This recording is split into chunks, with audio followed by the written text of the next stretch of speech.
ubundi kubera iki Yesu ati umuntu umwe wigeze kuvuga nyine ko Yesu atoranye intumwa kuki atigeze ahamagara umugore nuko nta mugore n'umwe tubona mu ntumwa za Yesu arabana ko nakora joke ngo yahamagaye abagore ariko ngo bashaka baramwatse ngo itike iyo ni joke isanzwe iyo ni joke isanzwe rwose bamwatse transport none reka ngaruke rero Yesu ntago yigeze ahamagara abagore kuko nta narabi wamubanjirije ahamagaye abagore that's fast ndetse tunavuye mu by'abarabi n'umuco w'abisirayeli ko warubatswe n'ibyanditswe byera n'ubuyobozi bahawe n'Imana hariho no kuba isi yose itarekonesaga autorité y'umugore n'abatransgender n'abandi batarashobora gukora inda the womb bakora amabere bagakora ikibagabana bagakuraho igitsina iryo ni ibanga Imana ariko kuvuga ngo baterekemo iterisi umuntu abyare bivuze ngo ushobora kujya mu bindi mugahindura ibindi hari ibintu Imana iba yararemye akanwa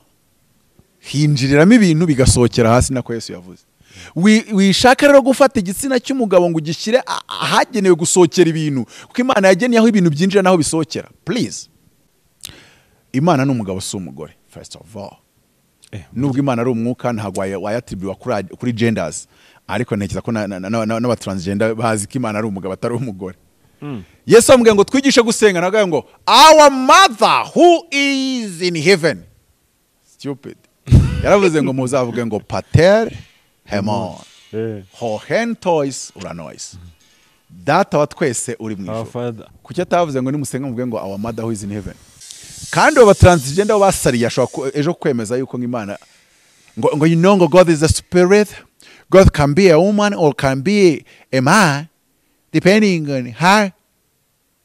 Cheka stupid mujye mukina n'ibyo bitsina byanyu ariko nimugakine n'ubumana ikindi ariko maze njye muri ibibazo cy'abagore reka maze njye muri ikibazo cy'abagore abagore mureke ibintu byo kwigira ba advisor abajyanama mureke ibintu byo kwigira ribu abagenza cyaha mureke ibintu byo kwigira abashinja cyaha ubwo ndi kuvuga ku bagabo banyu mureke ibintu byo kwigira ba prosecutor mureke ibintu byo kwigira ba auditor cyokoze nubikora urugo uzarwubaka ku mutwe ntago mvuze ko nubikora ese apostle reka Yesu tumuzane muri iki gihe ubona aje muri iki gihe umuntu umwe yahamagaramo abagore Yesu aje uyu munsi umuntu umwe yahamagara nta mugore yashyiramo kiretse ari nko mu Rwanda akavuga ati RGB zamfungira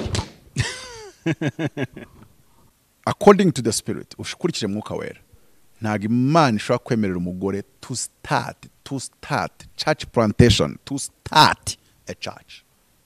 Ubwo zijambo avuze aho ngaho to be an apostle. Vuga gake hano dufite aba apostle benshi b'abadamu. To be the founder, to be the visionary. Ikintu nanjye nahagara hano nkaguhamiriza. No woman can be a Paul. Nta mugore ushobora kuba intumwa muri dimension ya Paul. Donc ntabwo ushobora gushyiraho urufatiro. Nta mugore wemerewe gushyiraho urufatiro mu bintu bya Kristo. Mbaraba abaposo dufite muri iki gihugu. Nakubwiye ngo winjyana mu imvangira inyigisho cya filozofi ndi kubaha y'ubumana ariko. Cyangwa ubwenge bw'ubumana. Rega bika ko tubafite. Nta mugore wemere kuba umwaposo muri dimension ya Paulo. Simbivuze neza. Nta mugore wemerewe gushyiraho urufatiro nk'umwubakisha mukuru w'ubwenge mu by'ubwami bwa Katonda. Ko n'Imana ubwayo so umugore. Niyo mpamvu Paulo abwanga abagore bavamo diakoni kazi beza. Niyo ngo as long atari gustarting a church. Bivuze ngo nta na authority ari gutanga. Nibyo nakubwiye ngo mu Rwanda ni ubundi abatangira amacacu wagize ngo wambwira bangahe kuko inyigisho zabaye initiated n'umugore zikaba ari zo mu bwami bw'Imana ntago naba mpari ni agakiza kaba mu dive wonyine ntago nabajyamo ko basa nabubakiye kuri Henry White ntago nge najya mu itorero ryubakiye ku mugore ku rufatiro rwashyizweho n'umugore. That is not biblical.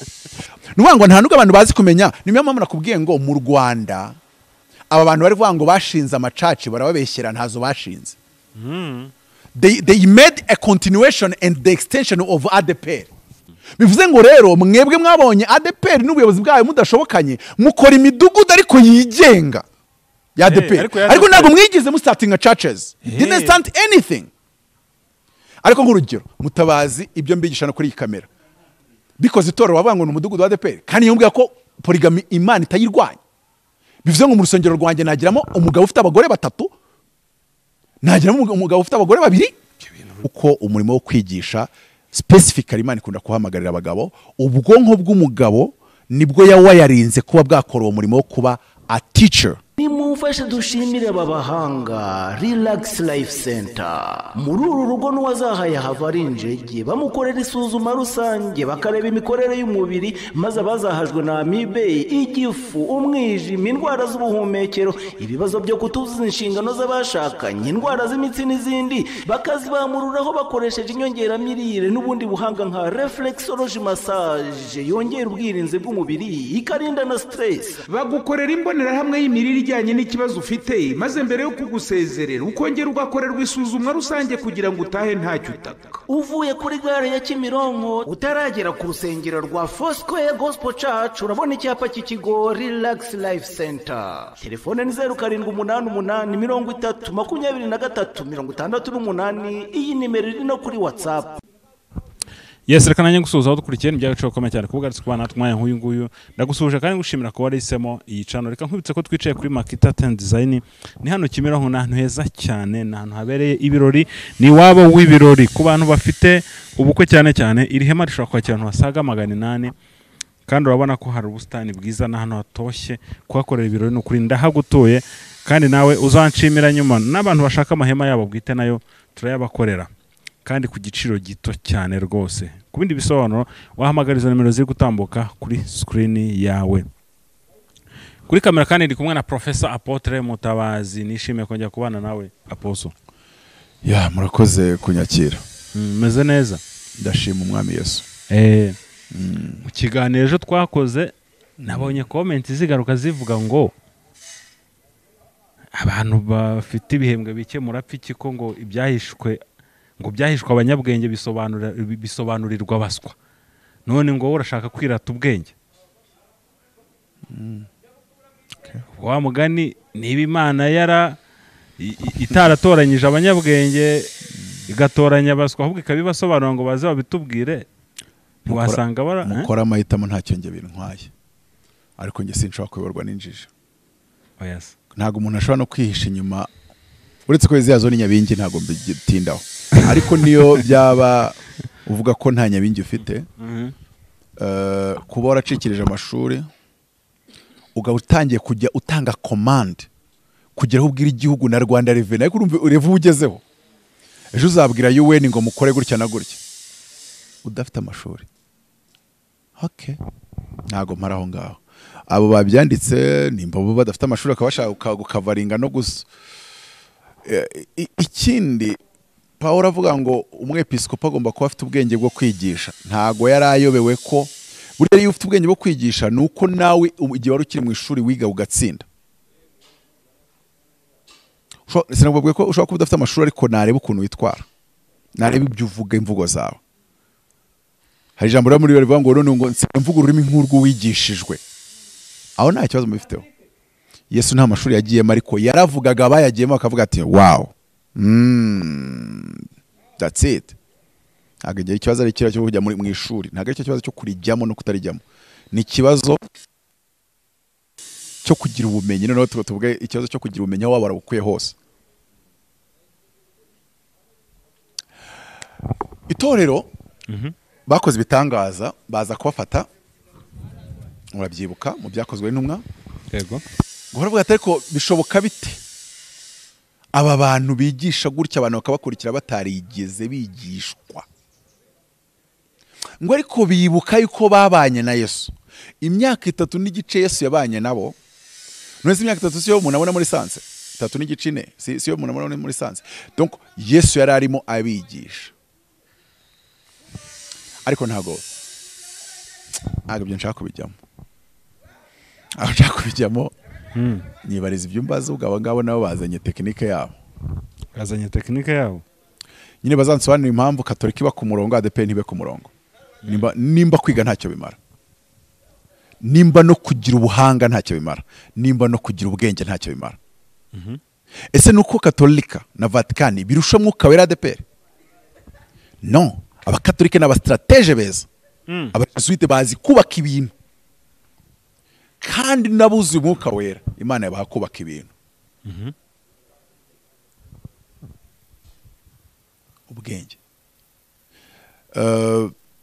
ubwenge kubuhuza n'ubumenyi, kubihuza no kuvangura umwuka wera, kubihuza no kuvanga ngo Imana kugize umuhanuzi n'ibindi. Gusa nanone ikindi kintu nzi nuko hari abantu bafite iyo ndwara, banarwaye iyo ndwara yo kumva ko uko umuntu ari umunyamashuri make, ko umuntu ari injiji. Ariko umunyamashuri make ni ikintu kimwe no kuba injiji n'imvugo zawe zikumvikanamo ubujiji bujejeta. Hano ko butarize ariko bitewe n'ibyo wasomye n'ukuntu ugenda urahura ubumenyi no gutakandagiye mu ishuri ukaba ufite ubumenyi buguhagije kugira ngo umuntu niyumva uvuze ikintu gifatika kizima. Ubwo rero abashyigikiye ubujiji rwose nababujije se komeze mukurikira ubujiji. Ndakurahira Yesu kuki atahamagaye injiji gusa agashyiramo na Luka, cyangwa se Luka nawe akandika mu bitabo byanditswe muri Bibiliya? Ese kuki abantu batibaza n'impamvu Luka nese nabaye abantu banditse ibitabo byinshi mu isezerano rishya? Paulo yarinjije, yari umuntu utarize. None se kuki Imana itafashe muri bariya 12 yari afite ifate mu barobyi? Urabizi ko yari afite mu barobyi, yego, ngo ari wandika inzandiko 2/3 by'isezerano rishya byanditswe na Paulo. Tuva aho ngaho. None se kuki Luka yanditse byakozwe n'intumwa, kandi nyine ni intumwa, ariko ikitwa byakozwe n'intumwa nticyanditswe n'injiji muri bo cyangwa se n'utarize muri bo? Luka was an historian, n'urwandiko rw'urarure bukabona n'umwistoriye mwiza. Simvuze ko injiji zitagira ibyo zikora Imana izikoresheje, simvuze ko umuntu wiza yacikirije n'imitekerereze yo kabona ifitemo uburyo igifitemo kantu kameze nkaho nyine ntago ari umuntu rwose ufite uri knowledgeable rwose pe, he's an ignorant about almost everything, ariko umwuka w'Imana ari muri we. Navuze ko atakora, yes, nakize sida, nakize kanseri, ko ibyo ntago bisaba ubundi buhanga, ariko don't teach to people, ntago bikunda, nta nubwo Imana ibikora ityo. Ariko nanone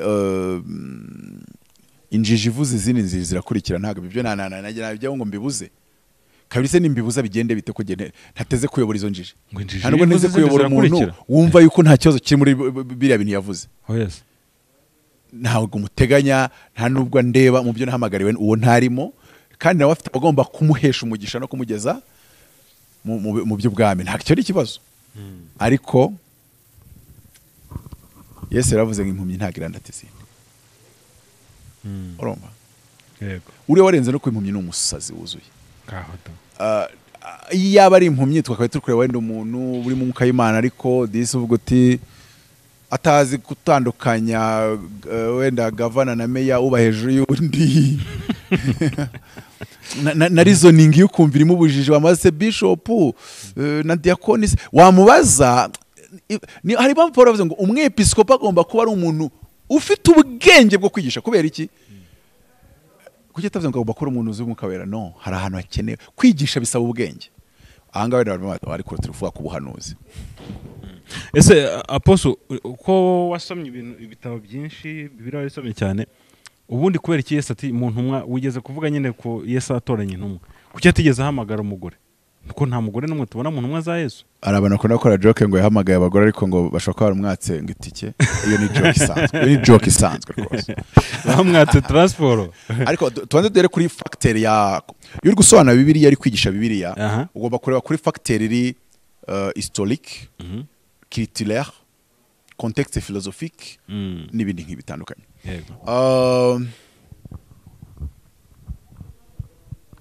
Mu muco aho Yesu yahamagariwe, hari uko byari bisanzwe bikorwa.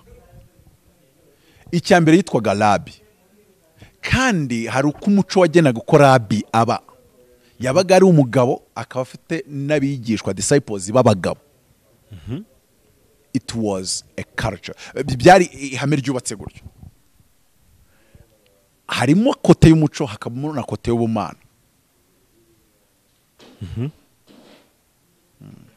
Kote y'umuco rero kote y'umuco kuvuga ngo nyine umugore ntabwo yemerewe kuvugira mu bagabo. Yego, niko umuco wabiteganya, niko umuco wari ukoze. Reba ko bari ku rwego batabara abagore n'abana. Bivuze ngo Yesu ntashobora guhamagara umwana, mani magambo ntashobora guhamagara umuntu uri munsi y'imyaka 30 kuko uwo yabarwaga nk'umwana. Bose abantu bari kumwe na Yesu ntabwo nirwo njye gukora research, bari baregeje imyaka 30 nawe afite 30. Nubanga isi yahinduwe n'abantu b'imyaka 30, kandi koko na bugingo n'ubu Imana ishaka guhindura isi ikoresha abantu b'imyaka 30. Mbabare, Martin Luther King, Thomas Sankara, Paul Kagame guturuka Uganda, barabose urasanga bari mu range y'imyaka 30. Wuzanye impinduka za pombe magufuri ku myaka 30 ntago zikora. Donc Imana ishaka gukora shift y'ibintu binini ibakoresha abantu b'imyaka 30 aho hantu. Kuyo ariko igeze mu muco we batanasuzugura imyaka 30 n'uwa myaka 20 yamukoresha. Ariko Paul abwira kuri Timotheo ati ntakagira umuntu yinyira ubusore bwawe. Ni nko bango nabuze uko ngira nkugira bishop ariko ubundi nta n'umugore ugira. Byabaye mbuze uko ngira. You don't qualify. Ntago wujuje ibipimo byose. Niyo mpamvu n'amutongeraga abandi atabatongereye. Nezandi ba bishop ko tabonye abatongera. Yesu yaravuze ngo abantu banacecetse amabuye yavuga, ariko mainly originally Imana ishaka gukoresha amabuye. Muri plan z'Imana ntago ipanga gukoresha amabuye, ariko ibonye abantu bose ba feelings ngo kurukuta babona ngo men take care of farisene. Ariko we confusing the original principle, the universal law. Yego. So rero bameze gutyo, hari context y'umuco. Hari n'ikindi kintu kiriya gihe sinavuga ngo iki, n'abagore ntago bahabaga akazi. Abagore bagumaga mu rugo, abagabo bakajya gushaka amafaranga, abagabo bagatunga abagore. Ngo kwifuza ko umugore kwahereraga kuki ku mugabo. Apostle Mignone yagira teme ngo abagabo mu marembo, abagore mu ihema. So yari societe yubatse gutyo. Ariko nanone abantu bagasuzugura ikintu abantu Imana ubutwari Imana yahaye abantu. Societe yamaze kweza abagore, reka nkoresha iryo jambo, yamaze kweza abagore ko bashobora nabo kugira inshingano zitandukanye. Okay. Kabiri, kuva societe yaramaze kwifata gutyo, umugore societe yanagira gute yanamwumva. No yavuga ikamwumva. Iyo yari kuri kote. Noneho ari kote nanone y'ubumana igoye. Yego, twatuvuye kuri kote y'umuco, tujye kuri kote y'ubumana. Ariko nanone uyu muco ko ari uw'Abisirayeli, ikibazo watangira kwibaza umuco w'Abisirayeli bawukuye. Bari barawukuye he? Nyine nawe tangira byibaze. Tusobanure mwigisha. Ni ukuvuga ngo nusoma imigani ya Salomo uzabona uburyo avuga kuri se no kuri nyina. Avuga ngo nabereye data umwana kuko so ni ukubyara kandi nawe ukubaka mu buryo bw'ubumana. Philosophically so ni ugomba kubaka philosophy yawe, ariko nyoko agomba kubaka imico yawe, the behavior, the attitude, the imyitwarire. Imico n'imyitwarire. Niyo mpamvu abagore nabo bakubita abana cyane, kubera ko agomba gushaping imico yawe. Buriya so ashobora no kuvugana nawe gatanu mu mubereho yawe nawe, ariko muri za ncuro eshanu kubaka philosophy yawe. Bivuze ngo ugomba donc so agomba gutekereza nk'Imana, nawe ugatekereza nkawe 100%. Niyo mpamvu Paul yavuze ngo kumfashijwe se kandi ntabipanze la kita sabora. Paul yababwiye ngo nubwo mwagira ababarera inzovu, ibyo ni 10,000, abo ni ba nyoko. Nubwo mwagira ba nyoko 100 mu buryo bw'umwuka, ariko ninjye wababyaje ubutumwa. I'm your father in the spirit. Yego. But who is pastoring you now is considered to be your mother in the spirit.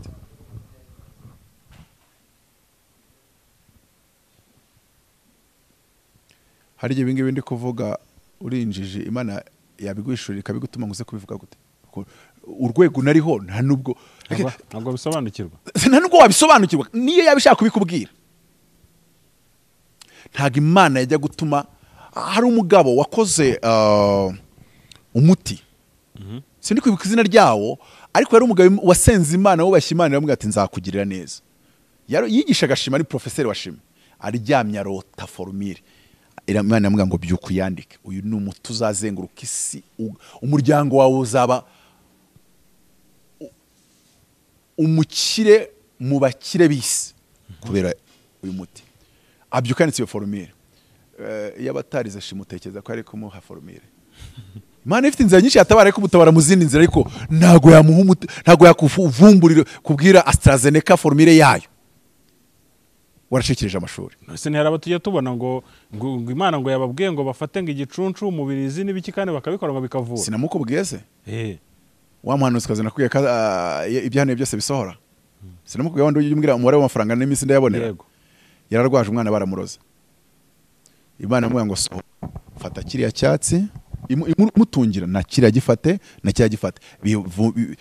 Nta nubwo we azi no gukora umuti w'inkorora, ndabizi ko atabizi na bugingo n'ubu.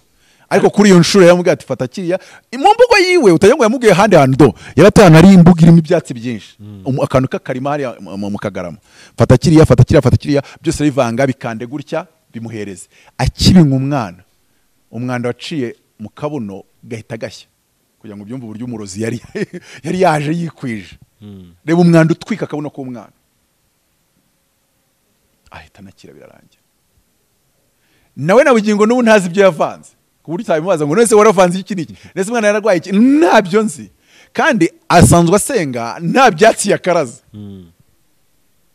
Ariko kuri iyo nshuro yamubwira ati sohoka nkwereke, fata kiriya cyatsi, fata kiriya cyatsi, fata kiriya cyatsi, vanga, shyira mu nda. Imana irahambaye. Buri Imana bifite n'iki ishaka kwigisha, ahubwo ni nkuko cyagera Isa yabaga yavuga ngo ishoka igiye agaca igiti, none se buriya kuyihamagaza ijwi gusa ikaza byo byari kugora. Ariko kuri icyo gihe abayoborwa n'umwuka n'abana b'Imana, fata igiti igiye kubita irazamutse. Kangaruka cyo navugaga, ntabwo none se abana batagira ababyeyi, batagira ba se nako barezwe na ba nyina. Ariko Imana muri original plan yayo, nyoka agomba kukurera akaguha ingeso n'imico, ariko filozofi ugomba kwihabwa na so.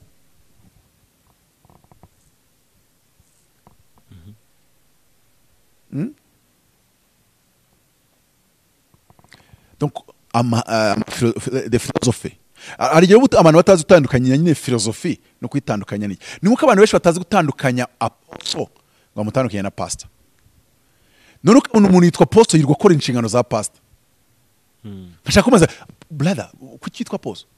Ese kuki nimba uri pastor wakiswa pastor biraciriritse se? Kubera ko apostle nawe ni nk'umugabo mu itorero. Kandi dufata nk'ari abantu, apostle ni nk'umugabo mu itorero, pastor akaba nk'umugore mu itorero. Like ya fonction muri famille nakubwiye. Apostle atanga philosophy ku itorero, pastor akabigisha noneho mukagira nyine ingendo ikwiriye abana b'Imana, ingendo ikwiriye abakristo. Kuri ushaka kubona nyine apostle kuki atatinze kuri aka naka. Yego. Na apostle nyine agomba gutinda kuri ako nako. Hari abapasiteri bagomba gukora. Niyo mpamvu nk'urugero Yesu nta muntu ugeze abatiza, wari ubizi? Nta muntu yabatije. Yajowaga role muri kruye n'intumwa, yajowaga role y'umugabo, intumwa ze zikajowa role y'umugore. Niyo mpamvu wabonaga atigeze ajya no kwigisha abantu uburyo ngo bagomba ngo mujye witonda, ngo umuntu akuvugisha n'ukamusubiza. Nyine bira byo kwigisha umuntu icyo nakitanga ingeso za gikristo, character za gikristo. The character is in charge of the mom. The father is in the charge of the philosophy, the vision. Kuba umugabo atagira vision, kuba atagira philosophy ni ikibazo cya papa we. Ariko kuba yaba noneho ashobora kuba afite weakness muri character, muri manners. Gwari ikintu mbabwiye, hari umuntu nzi yasuzuguraga nyina cyangwa atemera imbaraga z'umugore, atemera autorité y'umugore. Uyu munsi ndamuzi philosophical strong, ariko mu buryo bwa character na behaviors nawe ariyizi muri society afite ikibazo, kuko mu buryo buri spiritual icyo gice cyubakwa na nyoko. Niyo atacyubaka cyane ariko spiritually nimba utamwemera, utemera autorité ya mama wawe, gita kibroka. Ukaba umuntu abantu bavuga ati cye data we philosophical strong, ariko umuntu wese kwegereye mu kabana akavuga ati she has bad manners. He has bad manners. Abantu muri kunkurikira mwubahe banyoko cyane. Ariko aposo iki kintu kibaho ugasanga umuntu ni umuhanga pe. Ewana ikintu agiye gukora cyose abantu bagapfukama bakaramya. Ariko imyitwarire muri societe ukuna abana n'abantu babanye in relationship ukabona biri worse cyane kabisa. Hari ikibazo rero swate cyanyina, swate ntago yigeze recognizing authority ya nyina in the spirit. Noneho bita shutting down iyo poto y'imico n'imifatire. Nta nicyo yabikoraho cyane, ashobora no kwicara bati nduma nshaka kuyihindura, bakajya no kumwishuri bamwigisha imico n'imyifatire, kuko mu kirere cy'umwuka nyoko ya brose iyo ntuza iyo poto struggling. Iyo ubimenye rero ujya muri deliverance kandi ukabanza ugasaba imbabazi mama wawe, ukongera ukarekonesa autorité ya mama wawe, warangiza sasa none ukagira gute ugakemura icyo kibazo. Nanone ifite ikibazo naso philosophical urapfa. Okay, none se apostle, none reka ngaruke rero. Yesu ntago yigeze ahamagara abagore, kuko nta narabi wamubanjirije ahamagaye abagore. That's fast. Ndetse tunavuye mu by'abarabi n'umuco w'abiseresho ko warubatswe n'ibyanditswe byera n'ubuyobozi bahawe n'Imana, hariho no kuba isi yose itarekonesaga autorité y'umugore muri societe zose zibaho. Tugaruke noneho mu cyo twita universal laws. Kuki utambaza impamvu nta mugabo urabyara umwana, n'abatransgender n'abandi batarashobora gukora inda the womb, bakora amabere bagakora ikibaga ebana bagakuraho igitsina, iryo ni ibanga Imana, ariko kuvuga ngo baterekemo iterisi umuntu abyare ntago biraha. Ni ibanga Imana ikibitse.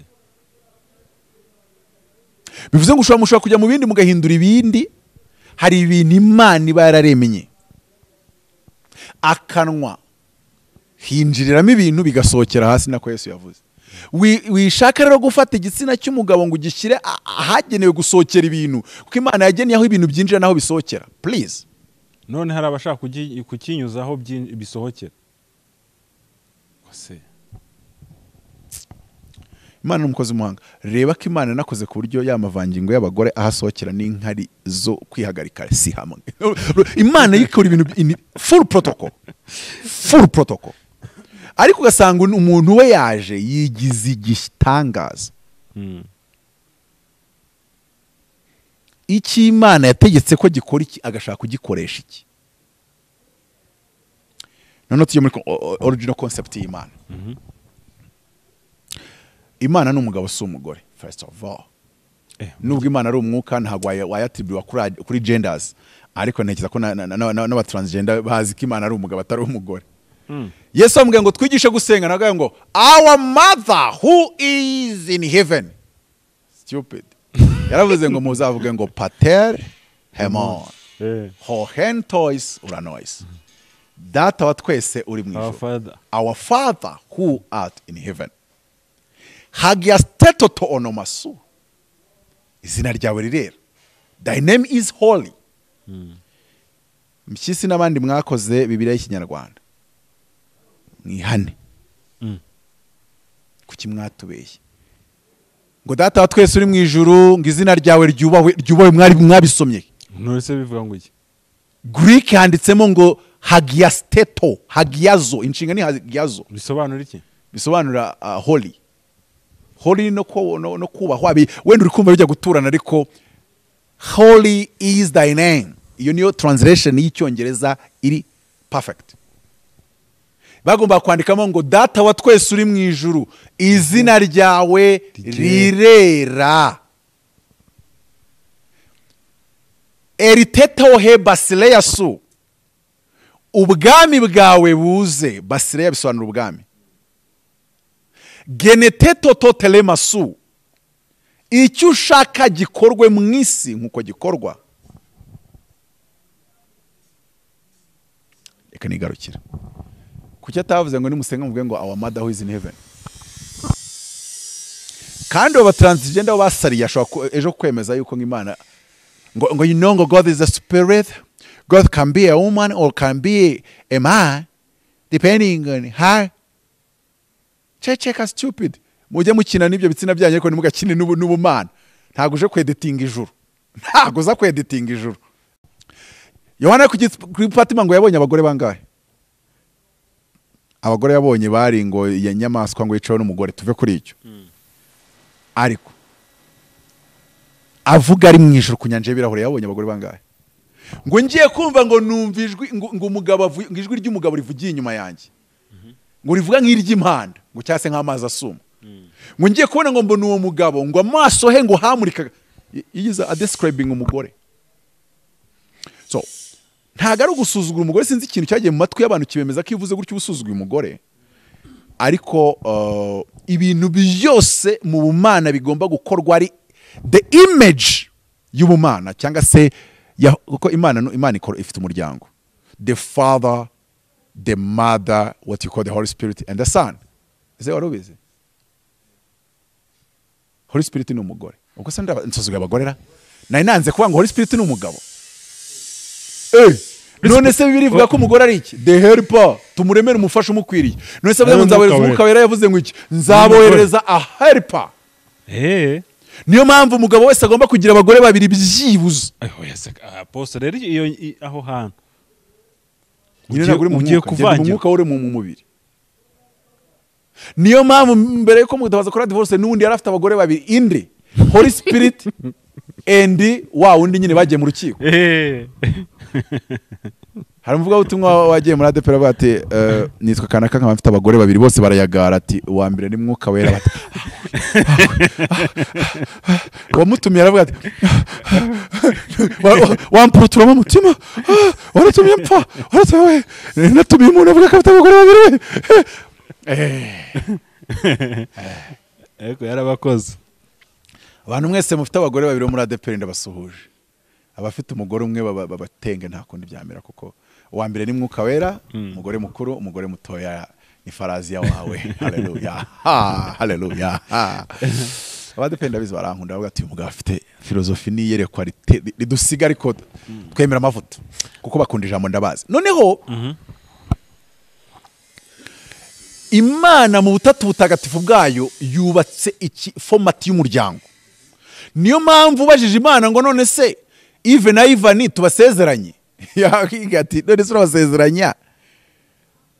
Imana data mu ijuru ni Imana umwana, wigeze ubona hari Imana data ebyiri? Nuko tugaruke rero. Niyo mpamvu ubukwe bwo muri Israel, niyo waba wubatse inzu ya etaje 10 uzatuza mu mugore wawe, umunsi wa mbere ntago murara muri iyo nzu, murara kwaso. Kuko ni illustration, ni igishushanyo cy'itorero uburyo rizazamurwa.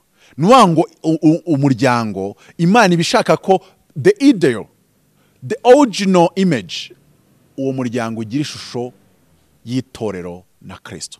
Niho nakaramata kazira mu buryo. It's for the sake of illustration.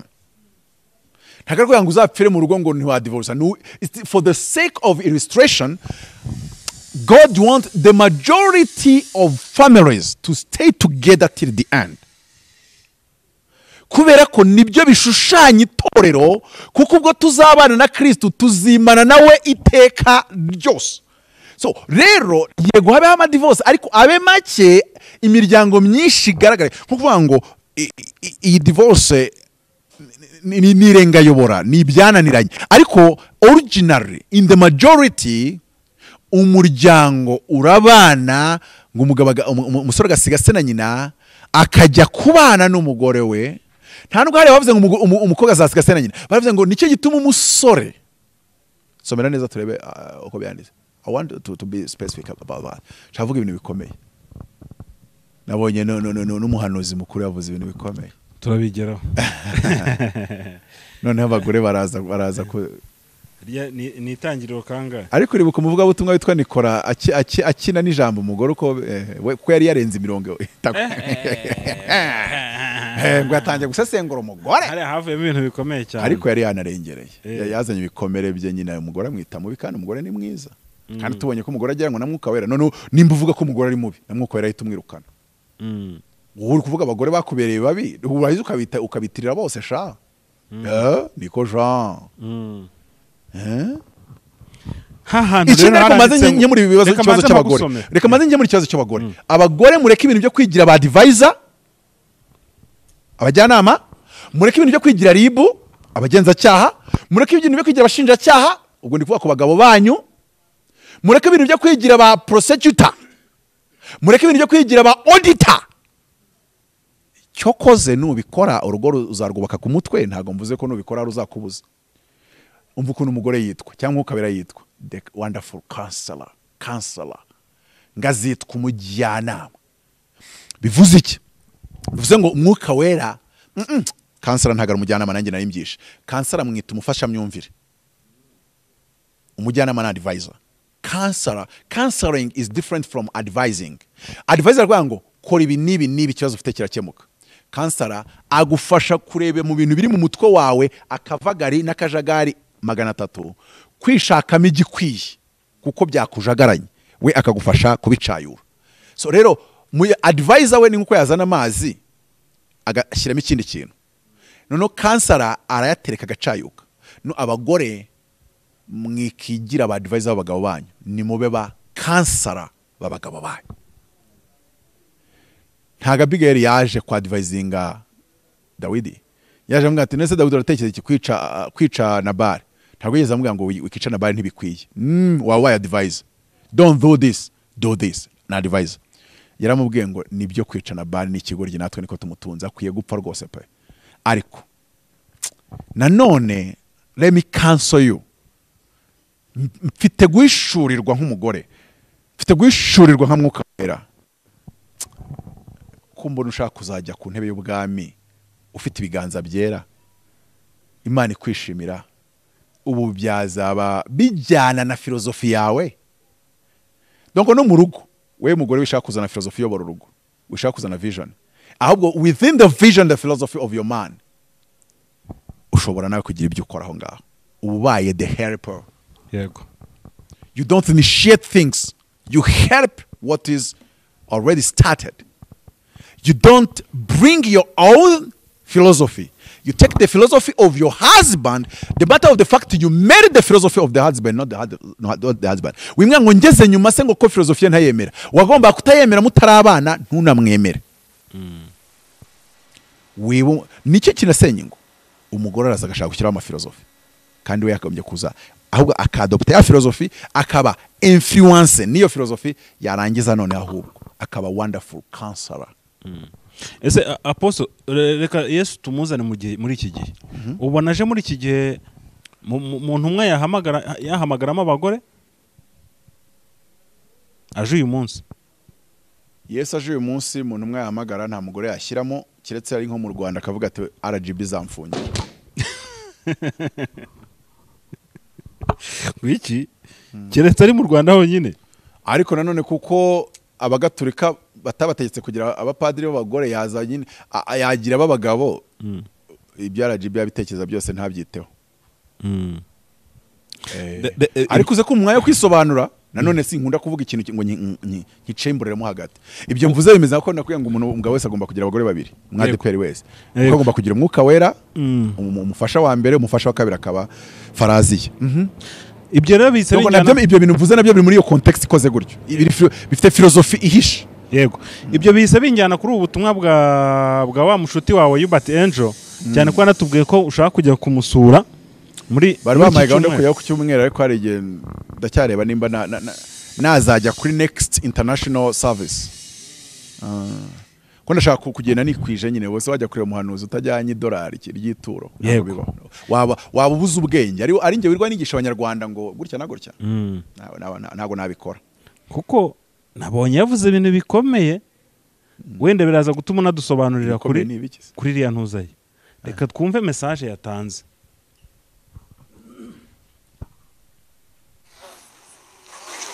But if you're going to listen to the voice of the Spirit, God will not allow a woman to start a church. I know you will not understand it, and you keep arguing, and you say, but what about Joyce Meyer? That's not the will of God. You hate me all you want. I'm here to speak the truth only. Oh, what if she's gifted? Still can't lead a church. Nshaka ndekera aho ngaho. Nimushaka mu mwange cyangwa mugire mutari kukuri kwe nuko umugore adakwiye kuyobora. Kandi mukunda guhindura amagambo. Nubwo wenda nicyo yaje kukivuga nyuma. Ariko duhereye ku byo wa prayings. Aravuze ngo according to the spirit ushikurikije mwuka wera. Ntago Imana ishobora kwemerera umugore to start church plantation, to start a church. Ubwo zijambo avuze aho ngaho to be a apostle. Vuga gake hano dufite abaposo benshi b'abadamu. To be the founder, to be the visionary. Ese uzi gutandukanya ijambo bita visionary, le visionnaire. Yeah. Ni nyiri yerekwa. Ndafashijwe kandi ngo mwamusko mutazankenera simba fasha ni munyeneye kuko nwango sinzi nimba mu Rwanda harimo abantu benshi bakigisha kuri topic ntago ari abantu buriya nabigisha tuba turimo dimensions bisaba dimension yagutse cyane kuko nugira dimension iri na low urashiduka hari ibyo wagonze. Rero ugiye kudusobanura ubutumwa bwa Hubert Angel ubihuze na bya ntuvuze uti ndaza kwisobanura by'ukuntu Yesu agarutse n'ubundi atahamagara nta mugore yashyiramo. Ariko ngo yari afite abagore bagendanaga nawe ngo bamufashaga imirimo. Ariko umuntu umwe azi ntawe aruri. Wibuke ko abagore ngo yari abafite. Ariko umuntu umwe 12 apostles.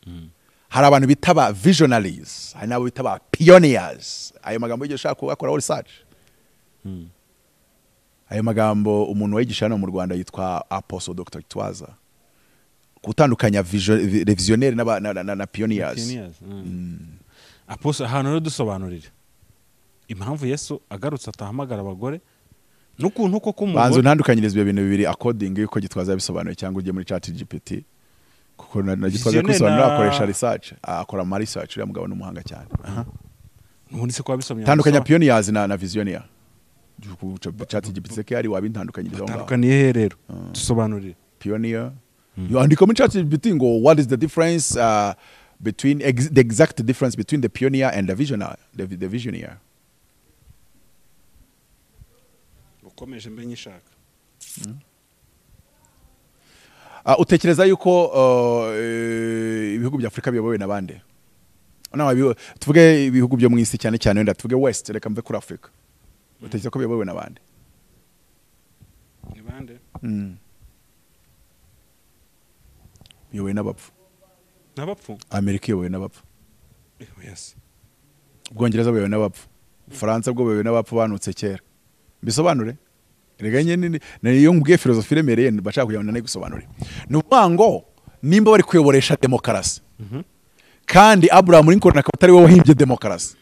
Donald Trump akaba atari we wahimbye demokarasi.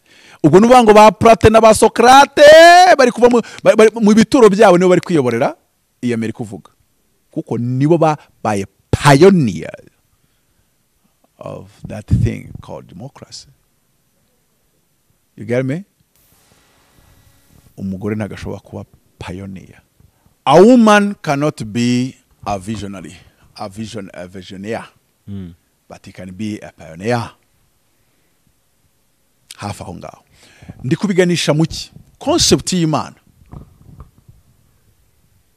Ikintu cyose kigiye kuza kigomba kugira ishusho y'ibyo mu ijuru. kigomba kuza muri format ya papa mama umwana. No mu itorero hagomba kubamo concept ya papa n'abandi bakozi b'Imana wabara nk'aba mama. Abo ariko nise bamama bashobora kuba n'abagabo bambaye umupantaro, ariko mu buryo bw'umwuka, mu buryo bwa structure, mu buryo bwa spiritual structure and authority and the flow of the authority, bakabakoze gutyo. Then hakaza umwana abo bakitanga Kristo mu rusengero. Cyangwa se iyo format ikaza mu kuvuga ngo hari spiritual father ufite twabara nka the mother, then the duo ikabyara abana babana, ugasanga nyine umuntu afite church ariko aravuga ati my spiritual father ni kanaka. Ayo magambo nge wayumvishe yose, reka mabwira ndi yavuze he inyuma, yavuze ati ariko ati hari igihe umuntu ubivuga gutya akavuga ngo nese Joyce May ati bira ntagara ubushake bw'Imana. Arakomeza aravuga ngo uwitwa Kenneth Higgins, uwo muntu ari mu ba generali b'umwuka, spiritual general, God's general, bandikwa mu bitabo by'abandi ba generals cyangwa se abakozi Imana bakomeye b'abanyamwuka kandi bandika God's generals. Mu bantu isigeze kugira baba God's general abantu twakarasa kuri level za ba Elia muri iyo jambo. Iyo tuvuze ngo God's general tuba turi abantu bakarasa kuri level ya ba Elia muri buri generation.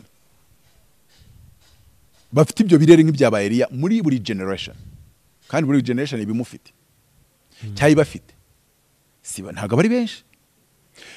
Noneho Kenneth Higgins aravuga ngo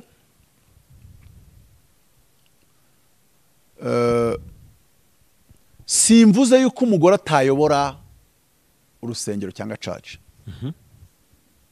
ngo ariko nge nkurikije ibyo ngewe Imana yanyibwire Kenneth Higgins, a woman should not start one.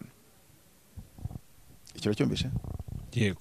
Turacyari ku ijambo rivuga ngo a woman cannot start a church. Noneho ngewe ahubwo aho muri bunyenerere, what do we call starting a church? Ese abantu bose bakoze izi church RGB iri gufunga, did they start churches categorically and apologetically? No.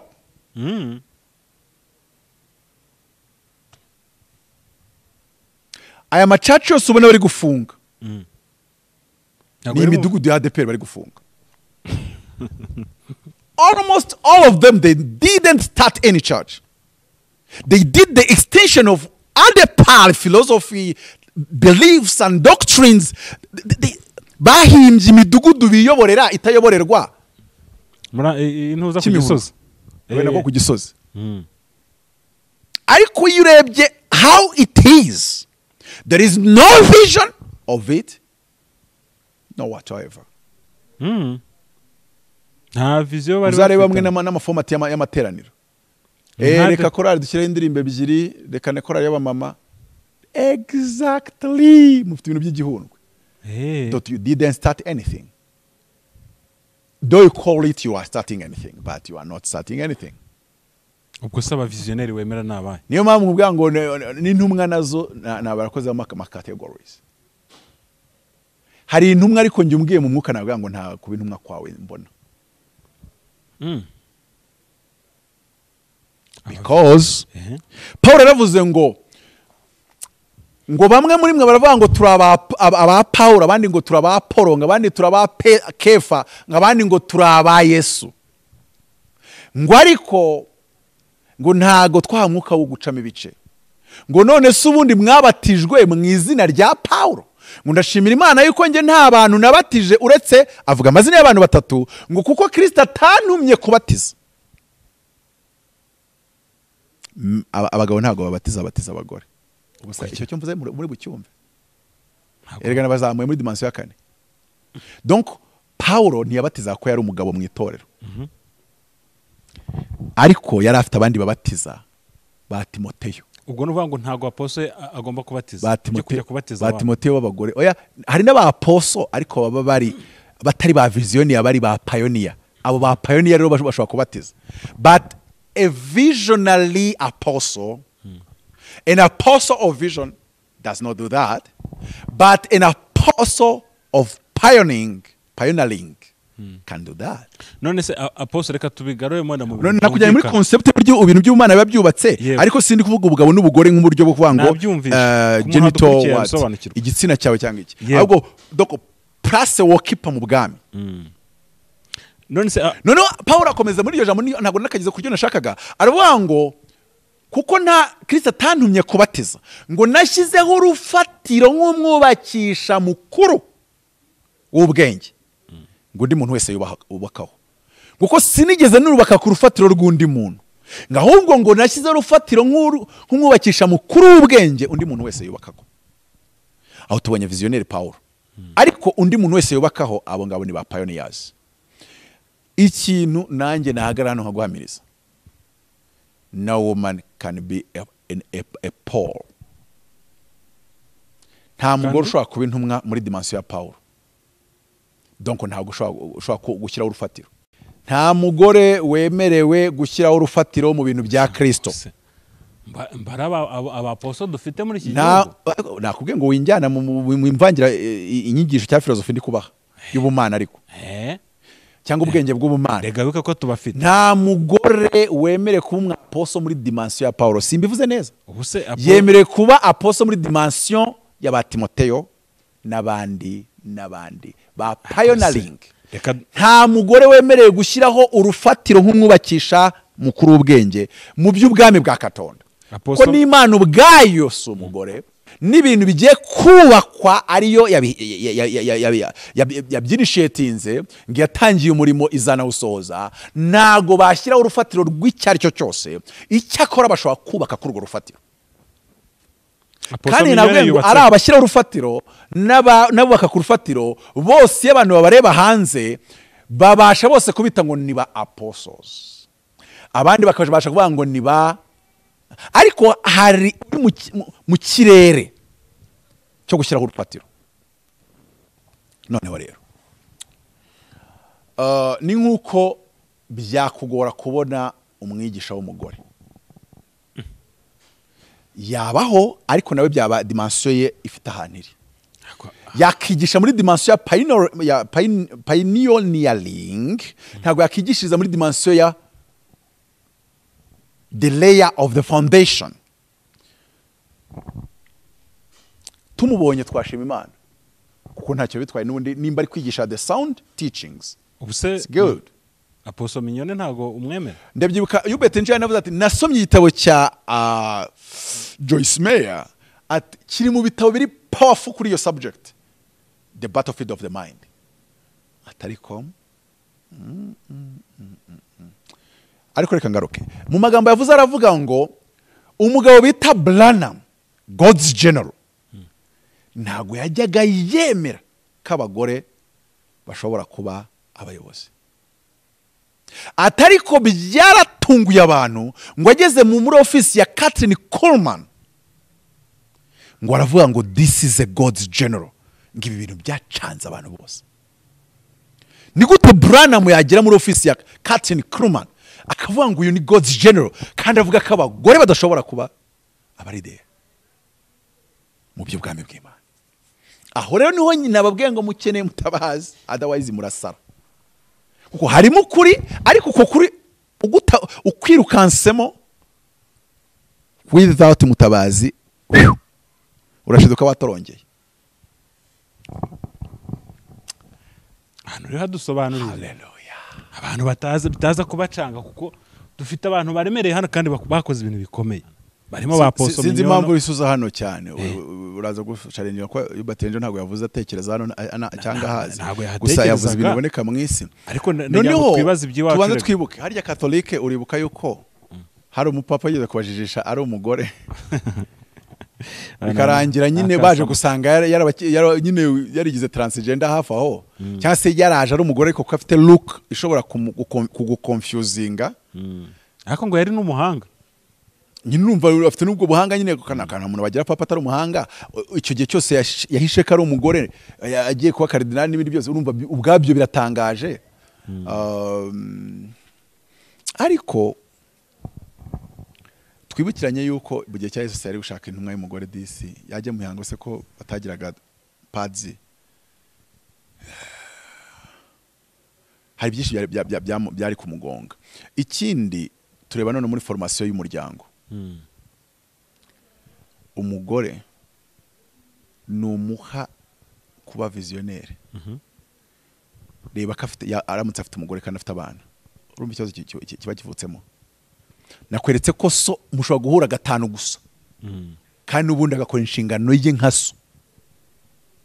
Nimba ya providings yakoze iki niki, nese ko duhorana mwuka wera, data duhorana nawe? Ntabwo duhorana nawe se? Duhorana mwuka wera, ariko data ushobora kumusura rimwe nyine we Imana yakuzamuye mu ijuru rya gatatu. Like nuwango nyoko we mugomba guhorana. Ndeba no mu muryango nyarwanda, nyoko ni buri kanya aguhonda, urya udakarabye kubita, usohoka utisize garuka wisige, kuko ni ugomba kumoldinga your character and your behavior. You see that? Yego. None hari umugore ugomba kubaka umuryango muri ubwo buryo twabonye bwose, uri bubyare, uri bwonse, uri butange utuntu tusaba kugira ngo aba hicaye 24 hours 7. Burerega ni ibintu byo ko abadamu bajya gushabika, ni ibintu byaje kubera isi yameza amenyo. Yego. Ubundi nyine kwifuza ko umugore kwayiraga ku mugabo akaguma mu rugo, umugabo akagenda agashaka ibiceri, akaza agakora byose, umugore akamenya ibyo mu rugo n'abana, none akabaha uburebwa. So ariko aho tugeze na technology wenda yanaje, umugore ashobora kujya mu kazi, ariko still uzarebe umugore niwe yaba mu kazi, ibyo mu rugo niwe bishyira ku murongo byose, kandi ari no mu kazi kuko bifitemo izo mbaraga. Umugore yaba ministre ariko no mu rugo batetse ishu barikase byose akaba ari yanabihaye umurongo, kandi agakorana za nshingano uvuga. Donc kubera ko nyine twaragutse na technology yaraje, ariko still hari ikintu kitavaho. Byaba ari n'ikibazo niba no kugira umuyobozi n'umugore bakamenya ko ari kuzamera, bazakwihorera. Nimba uzareka inshingano zo guhuburira abana bawe, cyangwa hano baje ngo n'umugabo se ntiyabutanga, nimba ushaka kuzasimbuza ibyo le valeur ugomba guha abana, cya kintu ugomba kubaka mu mwana, nimba ushaka kugisimbuza ngo n'umugabo nacyubake, bazabe bakuretse. Iyo transgenderism ntabwo ikora gutyo rwose, please bazabe bakuretse. Ariko nzi ko hari umugore ashobora gukora inshingano n'akazi akagakora, na byandi byo mu rugo akabikora neza kandi cyane, neza kandi cyane. Ko ntabwo ngo hari ibintu udahindura, umugore azahora ari gutwita muri kapo. Can't change that. Nuko Imana yabyubatse. Kandi icya kabiri, uko uzabyita kose, mushiki wanjye yigeze kuba bari gukora ibarura, bari gukora statistics cyangwa se amabarura. Yes, sinzi iyo NG yari kuyakora amabarura. Bagomba kugenda bakagira agace bajyamo, bakareba ingo, bakajya bababaza ibibazo. Mu bibazo bagomba kubaza ngo ninde muyobozi w'umuryango.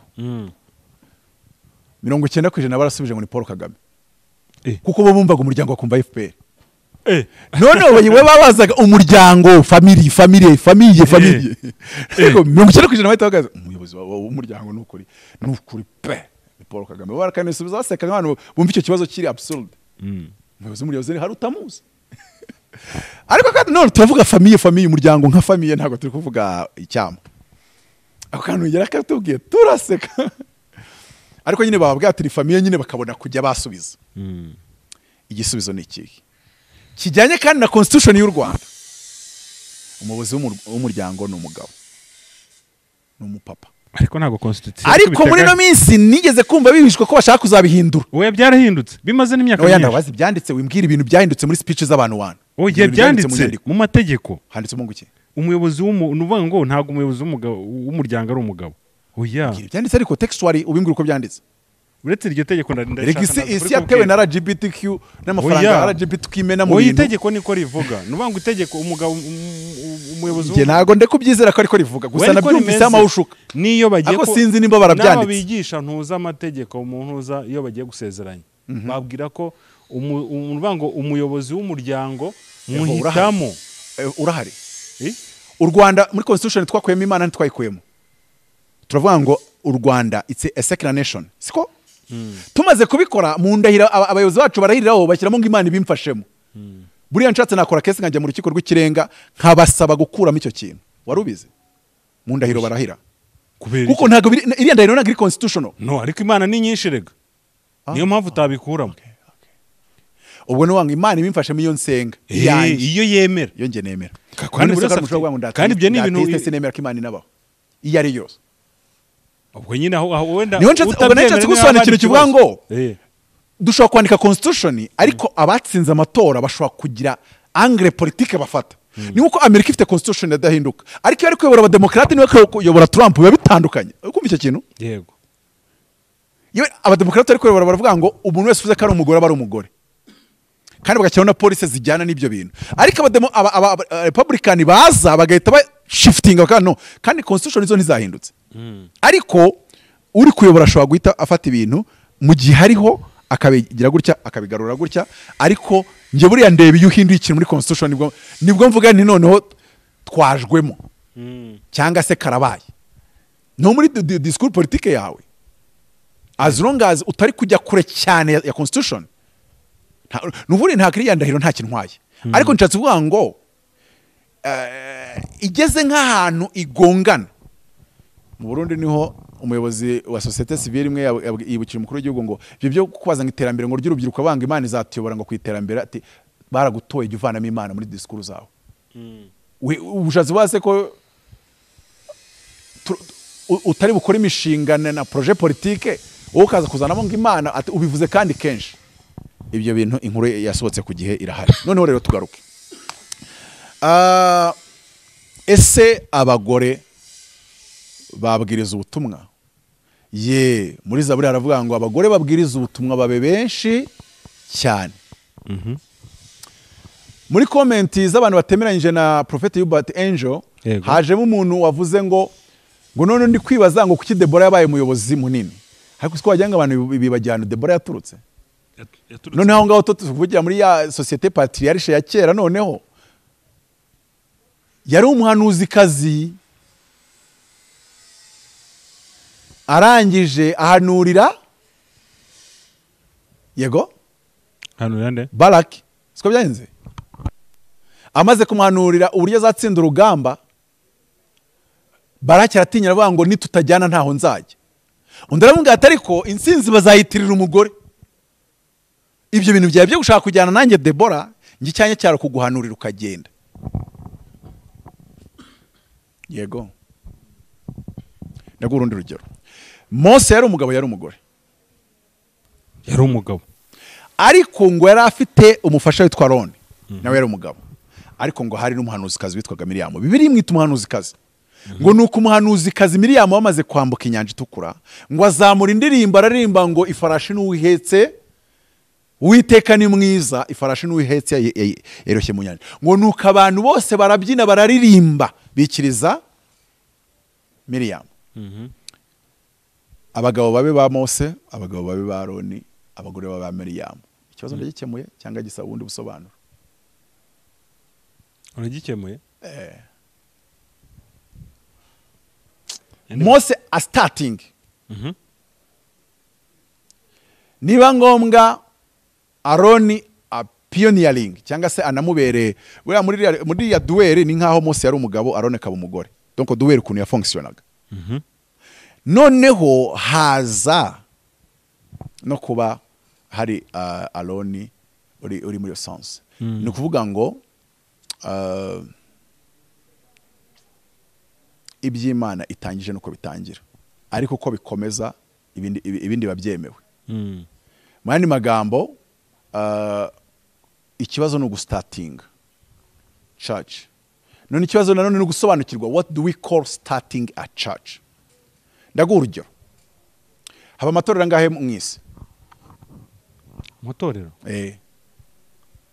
cyangwa akambyita amadini kuko mpyisi yarasobanura ngo itorero ni ririmo ijambo Kristo utemera Kristo amwita idini amadini niyo mpamvu abasilamu si itorero ni idini ni menshi ko bemera Imana ariko ntibo ntibemera Kristo donc byitwa itorero yo mu myizere yabamo ikitwa Kristo yego ni menshi noneho amadini aba mu isi nangahe ni menshi aho no mu byiciro amadini isi ibamo amadini 5 nongere mbisubiremo gute se kandi ubwo ngiye kubabwira ayo madini 5 yari yo buri wese amenye idini abarizwamo idini ya mbere ni Christianity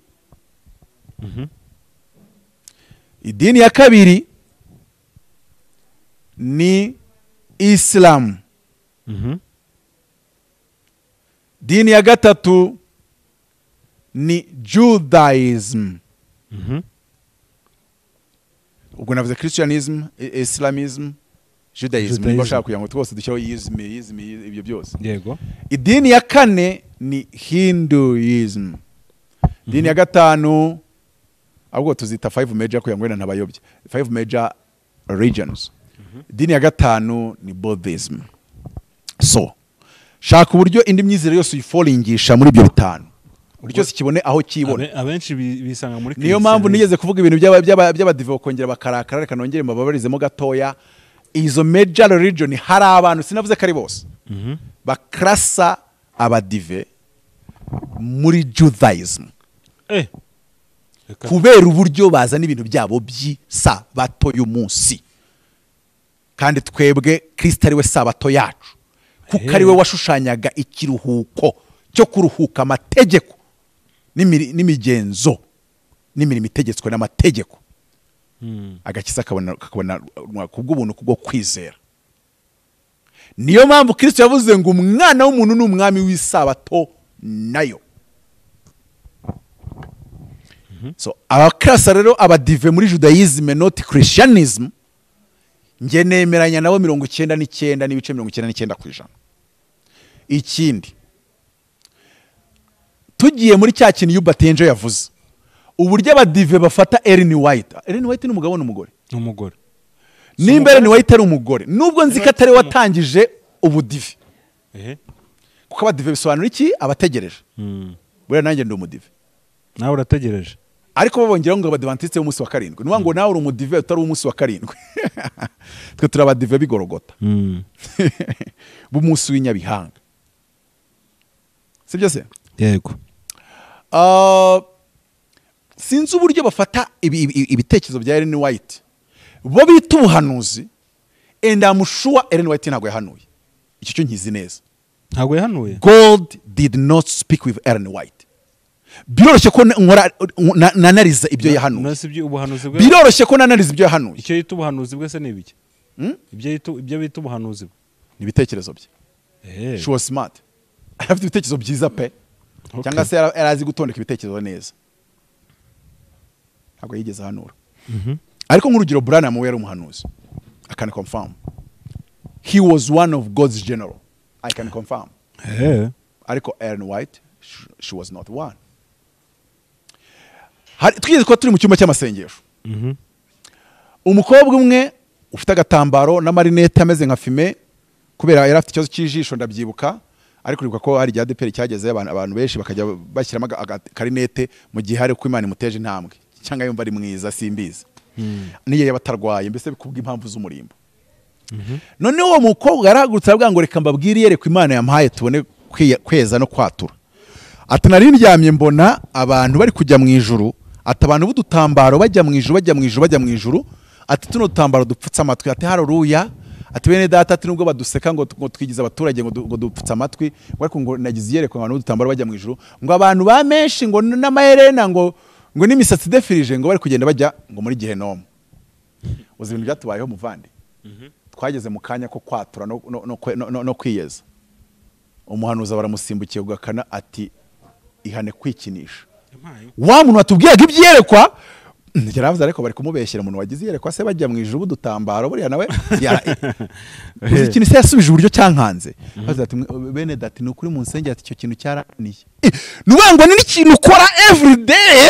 Nta nubwo ari ikintu cyakugwiriye. Ni nk'akagatoki kakombye gahora gahirinye uhora Yesu we. Reka nkubaze. Nk'icyo kintu nkubwiye.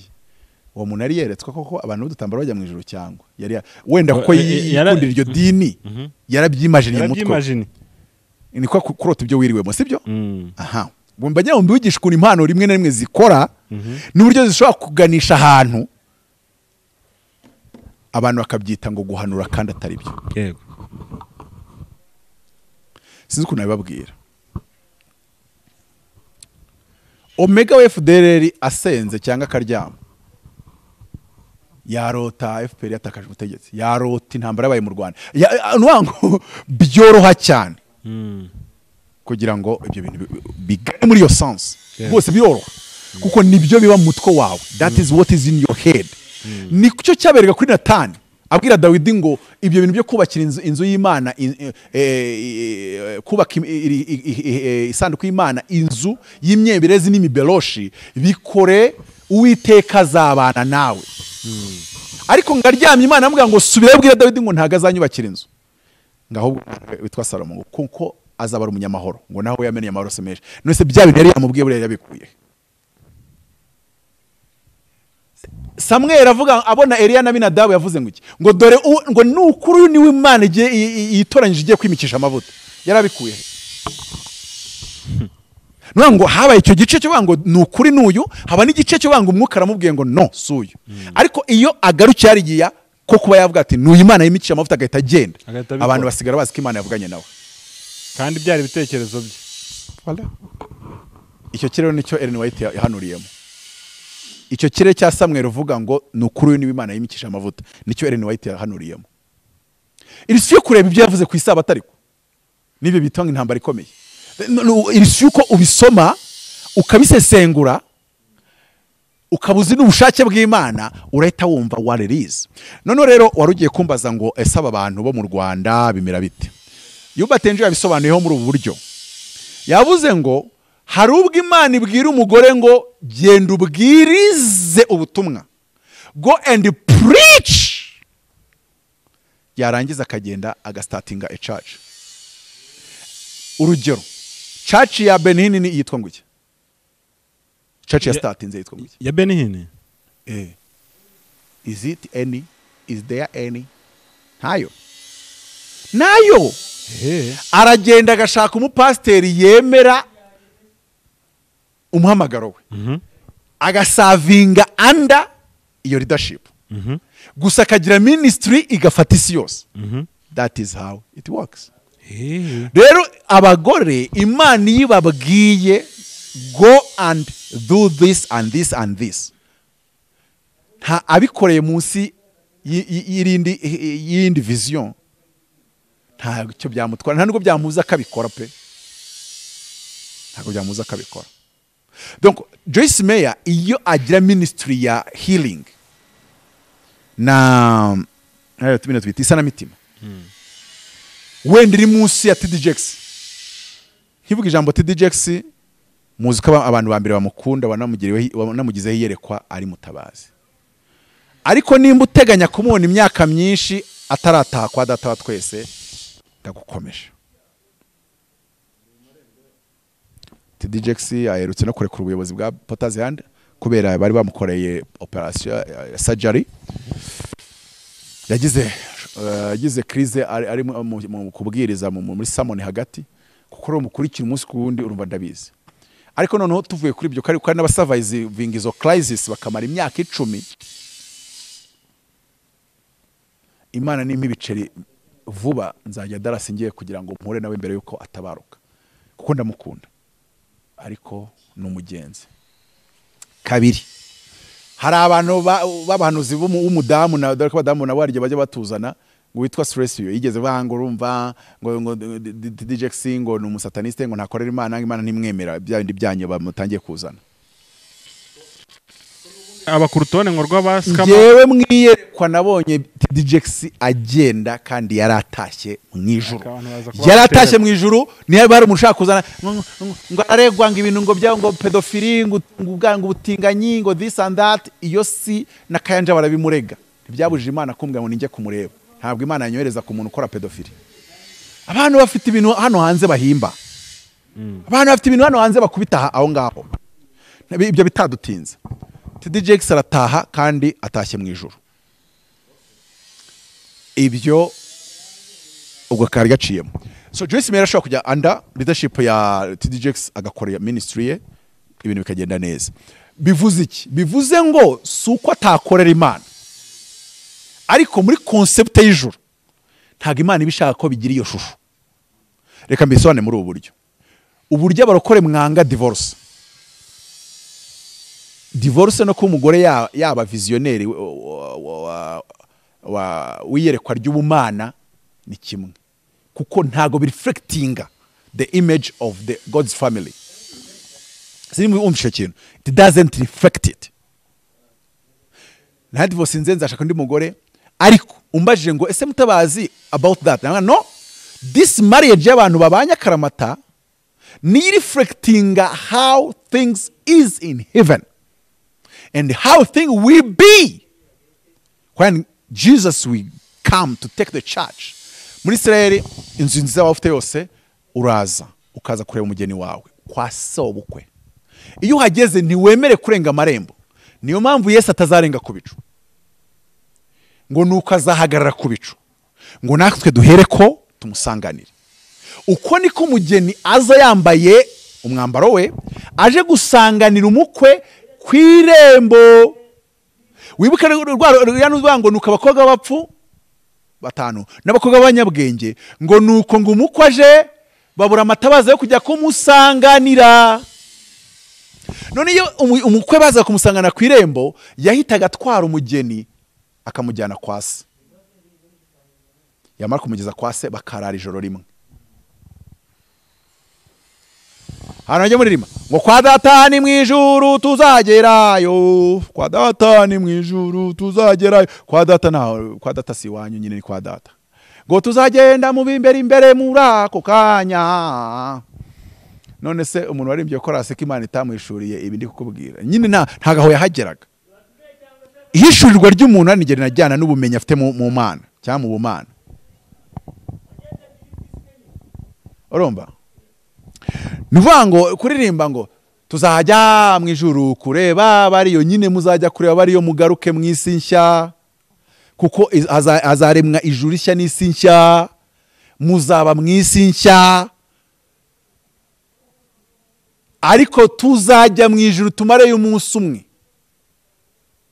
ariyo myaka 1000, twongere tugaruke twimane n'umwami iminsi yose. Ngo icyo gihe muri iyo sishya umwana w'intare n'umwana w'intama, ese mwanyumvishe neza, bazajya basangira nta urwana n'undi, nta n'uwica undi.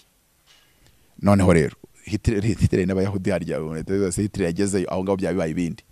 Ariko nari nshatse kuvuga ngo ubukwe muri Israel babukora ari format yuko itorero na Kristo babanye n'uburyo bazabana hanyuma. Bityo ugize icyo uhinduramo, kuvuga ngo noneho ngo reka ngo umugabo aze ngo cyangwa umugore gaze kujya ngo iwabo w'umugabo ngaba ari we uhagara mu marembo, ngo none umugabo ngaze kumufata. Icyo gihe suko ubwo buko Imana yabibwanze da, ariko ntago bwabo reflectinga the image of the church and Christ. Bivuze rero ngo n'umugore gustatinga a church, it doesn't reflect God's nature and God's concept, original concept. It doesn't reflect it. Ese abo bantu abwiriza barakizwa ye, ese abantu ye, sibyo? Hari ijambo Paul yavuze aravuga ngo umugore nashoka yishurirwa ngo abibike aze kubibwirira umugabo mu rugo, umugabo azagaruka abibwira itorero, ngo kuko ngo Uwiteka nga atashaka, it is not God's will for a woman to bestow the authority over a man. Ngo kuko Imana itemera ko umugabo ategeka, umugore ategeka umugabo. Icyo kirumvikanye mu bintu byose by'ubumana. Ntago Imana ishaka kubona a format donc structure aho umugore ategeka umugabo. Anglikani yamaze gushyiraho, na Anglikani ni irihe torero? Na Anglikani ariko Canterbury bamaze gushyiraho bishop w'umugore. Yego.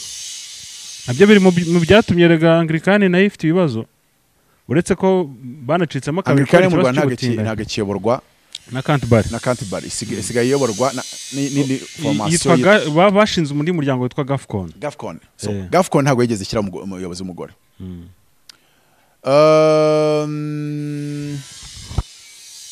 Mu ruwo murongo.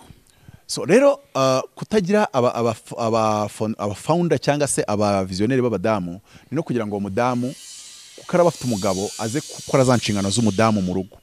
Kabiri, Paulo yaravuze ngo utayobora neza abo mu rugo rwe yayobora umukumbi wa Kristo. Bivuze ngo nujya mu nshingano, izo nshingano zigatuma utaba umugore wuzuye ukora inshingano zuzuye mu rugo. Ntabwo Imana uraza kwibwira ngo nandi gukora ibintu binini. Ariko nese kankubaza kandi soza Imana imfashe nsozere hafi. Nese nuzi ko Julienne itorera abarizwamo riyobowe n'umugabo we? Buriya nibo bakoze ikintu kiri sawa. Bataza kuba makabazo tekinike kajemo.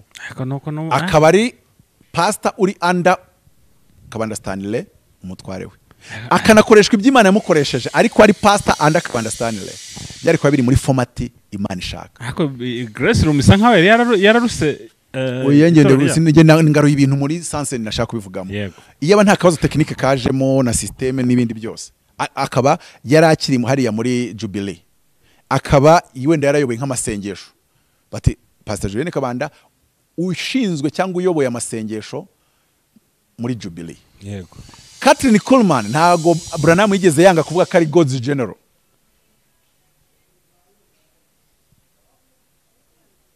You are not allowed to be the king, but you can be a general. Because a general does not start something. He continues what had been started with somebody. Niyo mpamvu Paul abwanga abagore bavama diakoni kazi beza. Niyo ngo as long atari gustarting a church, bivuze ngo nta na authority ari gutanga. Nibyo ninakubwiye ngo mu Rwanda ni ubundi abatangira amacacu wagize ngo wambwira bangahe, kuko they don't exercise authority kubera yuko ibyo bigisha byose barabikuye ku bandi bantu babagabo. They are just being bari kuba ababarera ngo nubwo mwagira ababarera inzovu, bari kurera abantu mu ijambo, bari kurera abantu. Ndakuba nk'urugero rworoshye. Abo bantu bose bo mu Rwanda uvuga ngo batangiye amacaca, ninde wigisha ibintu wubwe yashyiriyeho urufatiro atarabikwiye kundi muntu?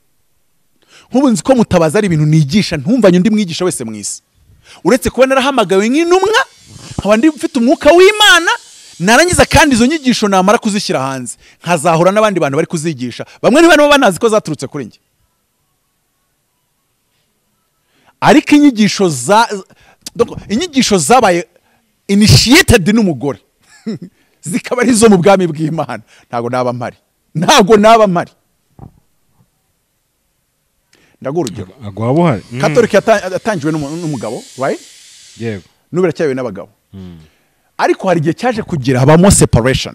Tuvuga ko byari mu bugambi Imana no mu bushake bw'Imana ko donc protestantisme ivuka. Ariko byari kuba ari ishyano iyo protestantisme itangizwa n'umugore. Donc the issue ni to start a vision. Sibyo? None wari kumwanga abagore mu Rwanda, none se bari kuzana ikindi kintu kitari protestantisme yatangijwe na Martin Luther King. Ikimana ko habaho Martin Luther King w'umugore. Niyo mpamvu nakubwiye ko simbizi ni agakiza kaba mu dive wonyine ntago nabajyamo, ko basa nabubakiye kuri Henry White, ntago nge najya mu itorero ryubakiye ku mugore, ku rufatiro rwashyizweho n'umugore. That is not biblical. Ariko kuba waza ku rufatiro rwamaze gushyirwaho ugakora ministry rwose, nese ari ikintu gishyuzanye rwose. Reka nkubwire, ntumbwiye ko Julienne Kabanda hari urufatiro yashyizeho. Apostle Mignone ahubwo yarwubatseho. Apostle Mignone ahubwo nshakira urufatiro Julienne Kabanda yubatseho, ninde warwubatse? Urasanga ari umugabo. No question about that, nta kibazo mbifiteho. Apostle Mignone nta rufatiro ashyiraho cyetse n'urunyereka. Ikibazo rega ndikubwira ngo nta nubwo muzi kumenya urufatiro mu bintu by'Imana nuruki. Agenda mwerekwa ryande? No, uri kuvana amagambo yanjye muri dimension ko yavugira mukashyira mu yawe. Nge ndikuvuga nshakira umugore. Nimba tuvuga ngo protestantism yashyiriwe urufatiro na Martin Luther King, yandika resolution nimba ari 95. Okay, sawa. None nshakira indi initiation y'ikintu nuvuga ngo nta nubwo abantu bazi kumenya. Niyo mpamvu nakubwiye ngo mu Rwanda aba bantu bari kuvuga ngo bashinze amacaci barababeshyera ntazo bashinze. They made a continuation and the extension of ADPR. Niyo mpamvu ibyituro byahindutse induru. Kuko they want teach ituro in the context ADPR ryigishirizamo. Bivuze ngo rero mwebwe mwabonye ADPR n'ubuyobozi bwayo mudashobokanye mukora imidugudu ariko yigenga ya ADPR. Ariko ntabwo mwigize mu starting churches. Didn't start anything. Ariko nk'urugero Mutabazi ibyo mbigisha no kuri iyi kamera. Because itorero bavuga ngo n'umudugudu wa ADPR kandi yumvira ko polygamy Imana itayirwanya. Bivuze ngo mu rusengero rwanjye nagiramo umugabo ufite abagore 3, nagiramo umugabo ufite abagore 2, kandi ntago namutenga. Kuki namwigisha ko ari contexte culturelle, nkamwigisha ko atagomba kubashaka atabashoboye, ariko njye sinakinitiating ngo nshatse kwereka ngo ibyo bintu Mutabaza bavuze ni urufatiro rutandukanye n'urwa ADPR. Ubwo wabohereje mu bayisilamu none wumvisha ufatira icyaricyo. So urumva utabo ushinze ikintu kimeze nk'abasilamu. Ariko nashaka kumvisha urufatira icyaricyo. None umuntu avuye hariya aravuze ngo nta n'umuntu wambaye ipantaro w'umukobwa uzajya ku ruhimbi. Warangiza ukambwira ngo he started something. No, that is not something. That is something that was there already. That is not starting something. Rero navuga ngo iki kintu kirimo ubwira buhambaye bukomeye, umuntu ashaka kucyumva nawe akagitwara uko utariko. Ese ubundi katwaza icyo kibazo. Protestantism yatangijwe na Dr. yatangijwe na Martin Luther King. Urufatiro gashyirwaho na Mose w'umugabo. Bakubwiye ko Miriyamu adafite ubusobanuro mu cyakoretse mu Bisiraheli. Oya siko bimeze rwose.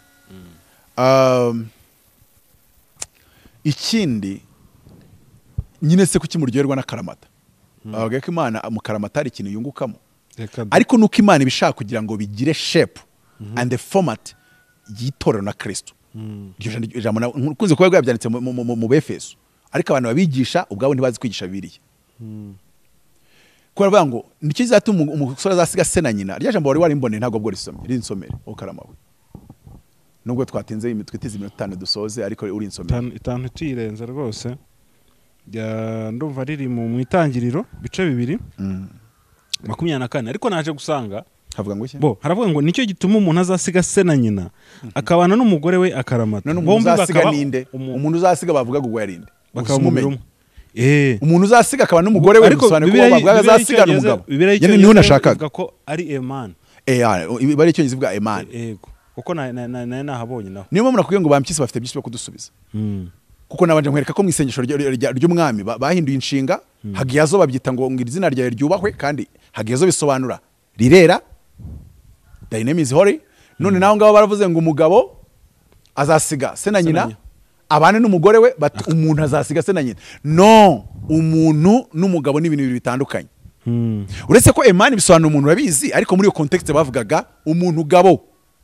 Yego. Kuki batavuze ngo umugore azasiga se na nyina ko nawe amusiga ngo ajye kubana n'umugore akaramata. No, n'umugabo usiga akajya kubana n'umugore we. Byose bifite rero icyo bisobanuye mu bwiru bw'Ubumana nuko ubwami bw'Imana bwubatse. So rero iki ngiki bakivuga abantu bazajya bakijyana ku rundi kwindi dimension ngo bakigire intambara mu bundi buryo, ntibibujije abagore gukora umurimo w'Imana.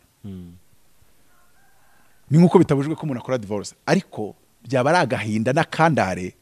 Urugero abakristo bose bakoze ama divorce, nanjye Mutabazi n'ijye babirwanya kandi narayikoze. Nko kuvuga iki?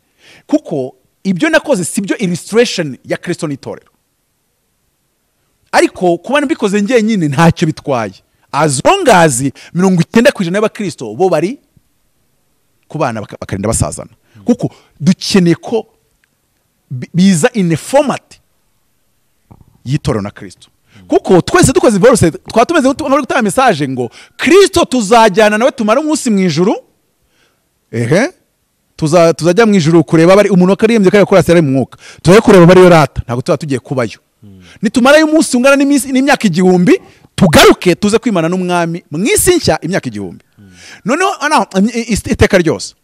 Noneho rero icyo gihe twese dukoze amadivorce twatumeze nk'abari gutanga message ivuga ngo erega n'ubundi Yesu tuva kumara imyaka 1000 mu ijuru ari wo munsi umwe, tuzaza mu isi n'ubundi tubana imyaka mikeya tutazi uko ingana, twongere icyakize wenda mu isi, twongere dutandukanye gusabana n'Imana, twongere nyine tubeho nk'uko Adamu byagenze. Donc icyo gihe ntabwo byaba ari byo. Nshaka kubabwira ngo ikintu cyo umudamu atemerewe gutangira itorero bifite ubusobanuro bw'akaramata, bifite ubusobanuro bw'itorero na Kristo, bifite ubusobanuro mu bumana kuruta gusuzugura abagore kuko barashoboye kandi babasha gukora.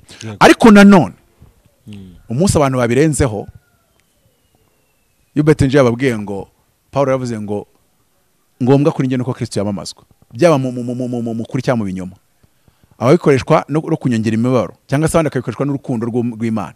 Bivuze iki? Twabonye umuntu wari gukora ibitangaza mu izina rya Yesu ngo atajya mukurikira. Yesu amubwiye ngo bamubuze, aravuga ati mwimubuza nimba atandwanya wo no mu bacu.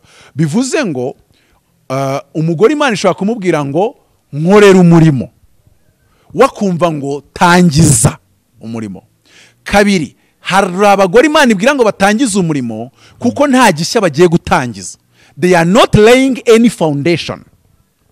Ariko bagiye gukora extension, bagiye kubaka ku rufatiro rwa Paulo, nubwo mu buryo bwa leadership no mu buryo bwa RGB bizaba bitari connected kwa Paulo, ariko mu buryo bwa doctrine, mu buryo bwa culture, kuko itorero nakwe kari nk'igihugu, mu buryo bw'umuco na philosophy, mu buryo bwa civilization, sinzi ko ndabyita.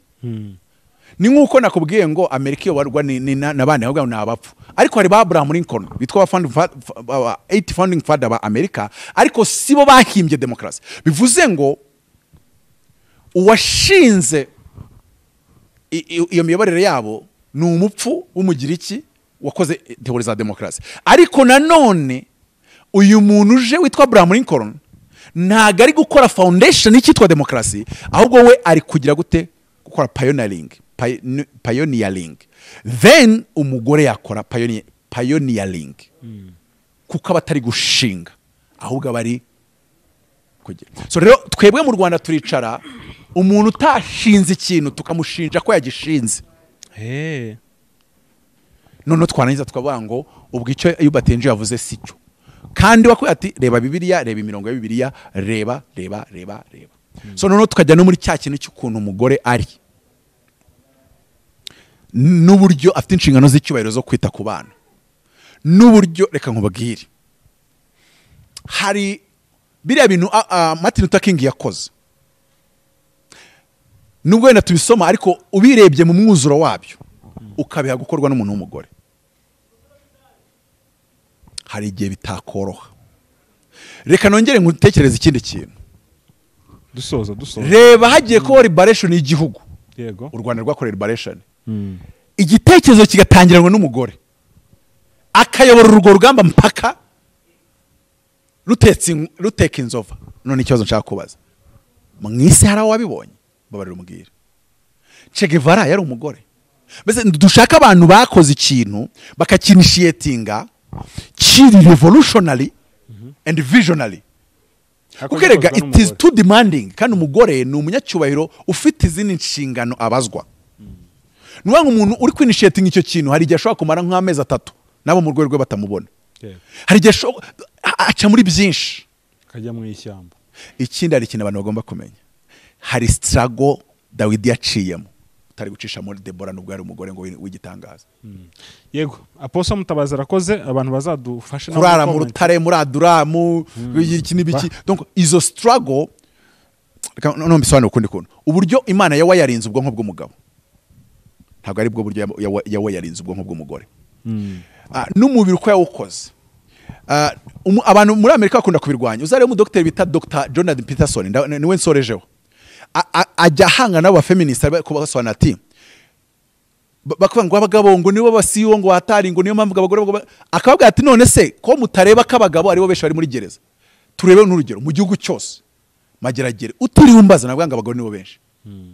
Kuki abagabo aribo benshi bafungwa? Ngo hari ukuntu ubwonko bw'umugabo wayarinze gufata amariske, nubwo abagore baba abasirikare byagora kubona igisirikare abagore barekiribure n'abagabo biragoye kubera ko uburyo umurimo w'igisirikare ukoze n'uburyo abagore bawayarinze byagorana. Umuntu akaganga ariko ngo hari unit zikozwe n'abagore gusa ntago wabibuza, nta nubwo turi kubirwanya, ahubwo iyaba none se nk'urugero basket y'abagore paniye aho ziri n'iz'abagabo ntago biri kumwe, niyo umugore yaba muremure muri volley ntago biba biri kumwe. Donc iyo umuntu akumbwira ati Mutabazi biri kuvuga kuri ibyo urugusuzugura umugore, ngenzi ko n'umugore yifitemo imbaraga zirenze umugabo yifitemo muri sense imwe runaka. Sinzi ko umugabo yabyara abana 5 ni wamuha indi byara, ariko abagore bifitemo izo mbaraga zituma byara 8. Umugabo wamusize mu rugo yaba nka Petro Nzukira. Abagore bifitemo imbaraga zibyara koza umwana ari konsa undi ari gugufura ari kugira gute. Ka Petro Nzukira wongeye mu ntaga ari sawa. Uyu abagabo nari byo tudashoboye abagore bashoboye. Ariko nanone nimba umuntu w'Imana yavuze ngo Imana ntijye yemera yuko abagore bastatinga a vision of the kingdom, ntabwo yacinka amabere, it's biblical.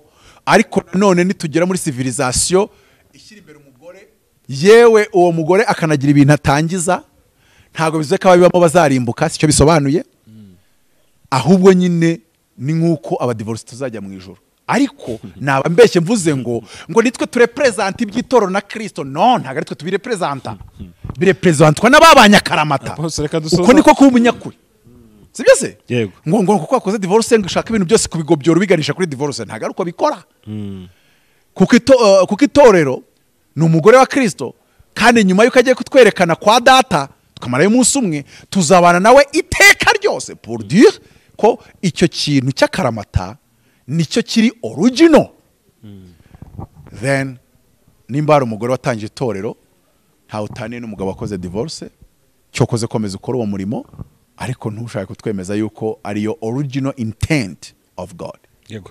Reka nshimire Apostle Mutabazi ku muntu wifuza kumuvugisha, nimero ye ni 0788 Iyi nyanga navuga akantu gatoya.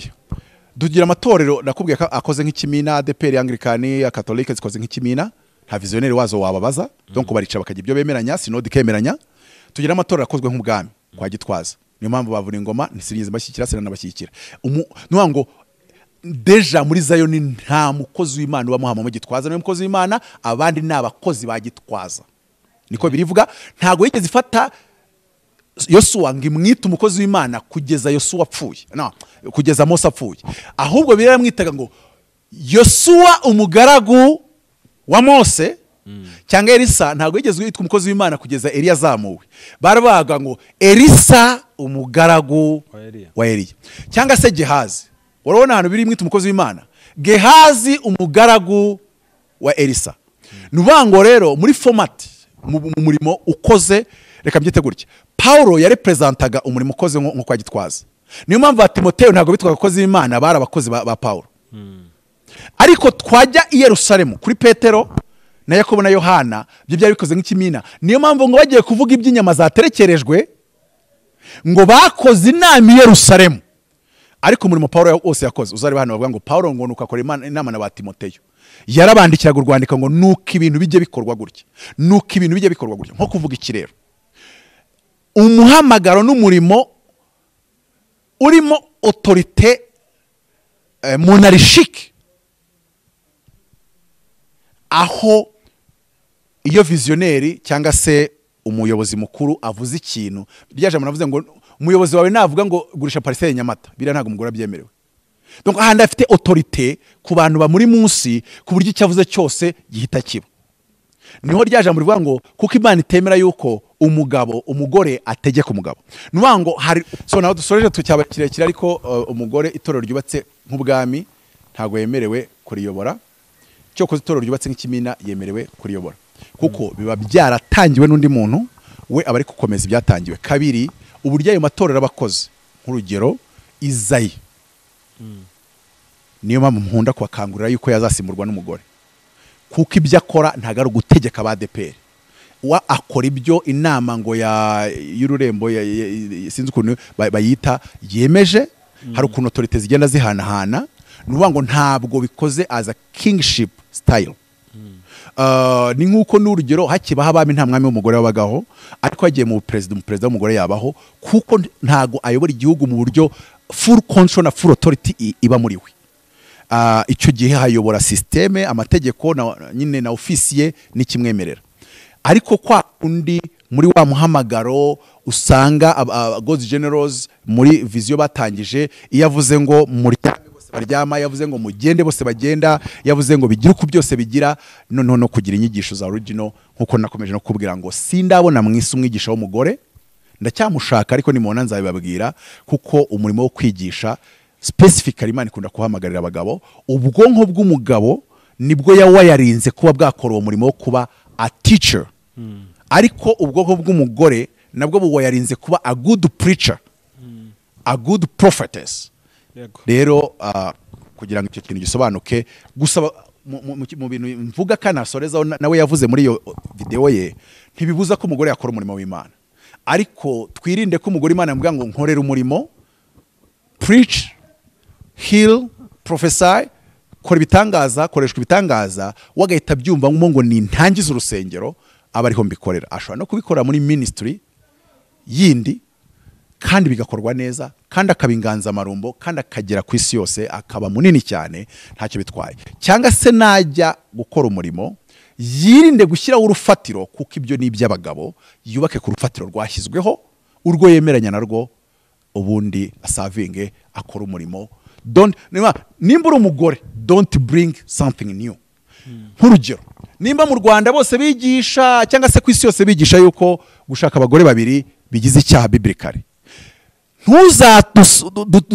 ntuzadutungura uri umugore ngo tubwire ngo polygamy Imana irayemera, tubabarira ibyo bintu bizanwe n'umugabo, cyo ukoze namara kubizana, nawe urwo rufatiro nawe ubakeho, uzaba ugize neza, kandi n'ukuri uzaba ukurikije format y'ubwami bw'Imana, cyangwa format y'itorero na Kristo n'ibyo mu ijuru.